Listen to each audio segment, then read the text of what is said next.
Ìjàgboro láàrin Odunlade Adekola àti Lateef Adedimeji, ta ni ó wàá parí ìjà tó wà láàrin wọn yìí? Ó lẹ́tìkẹ́ ó gbẹnu tán o.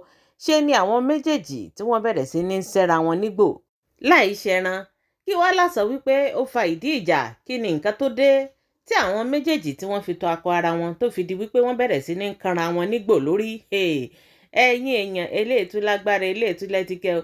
Ẹ jẹ́ kèmi àti yín jọ wo ohun tó fa ìjà gangan tó di wípé ọ̀rọ̀ náà fẹ́ di ìjà ìgboro. Ẹ jẹ́ ká jọ wò ó. Gbogbo ohun tí ẹ̀yin náà bá rò lórí fídíò yìí, ẹ fi dáhùn yín, ẹ fi sí orí comment section. Ire wo. Orí ẹ̀ ò pé. Ẹ mẹ́mẹ́ láìpẹ́ gbogbo èbúté bá fẹ́ ẹ má forí mi o. Mo ní orí ẹ̀ ò pé. Ẹ má forí orí mi pé.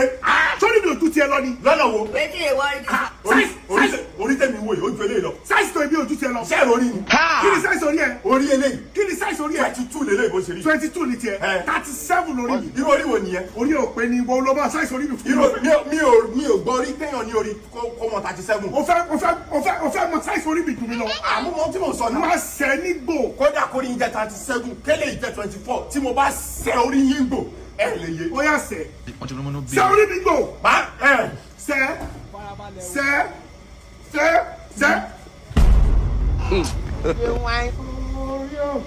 Orí bá mi ṣe tèmi. Orí ṣe tèmi fún